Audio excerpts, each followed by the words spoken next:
150 కోట్ల భారీ స్కామ్ల సింగర్ మంగ్లీ ఇరుక్కున్నది. ఎంతో మంది ఆశావాహులకు భారీ ఎత్తున అధిక వడ్డీ 100కి 10-12 రూపాయల చొప్పున చెల్లిస్తామని కోట్లు కొల్లగొట్టి ఇప్పుడు మొండి చేయి చూపిస్తున్నది మంగ్లీ అండ్ టీం.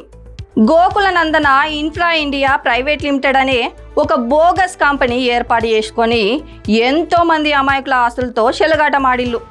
ఈ 150 కోట్ల కుంభకోణం వెనుక ఉన్న అసలు వ్యక్తి రమావత్ మధు అని, ఇంకా అతను నడిపిన ఒక చిట్ ఫండ్ మోసంలో భాగంగానే ఈ డబ్బు పట్టుబడిందని వార్తలు వస్తున్నాయి.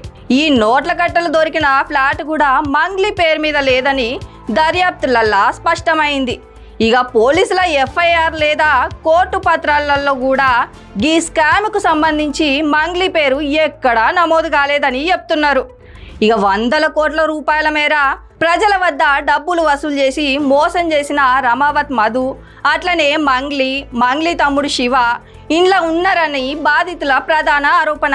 ఇక గతంలో మంగ్లీపై పుట్టినరోజు పార్టీ లేదా డ్రగ్స్ వ్యవహారాలకు సంబంధించి ఇతర ఆరోపణలు, అలాగే ఐటమ్ సాంగ్లో పూర్తి బూతు పదాలు ఉన్నా కూడా ఎలాంటి అభ్యంతరకరాలు తెలపకుండా పాట పాడడం కూడా మంగ్లీపై తీవ్ర స్థాయిలో తమ అభిమానులు ఆగ్రహం వ్యక్తం చేస్తున్నారు. ఇక ఈ వీడియో మీద మీరేమనుకుంటున్నారో కింద కమెంట్ చేయండి.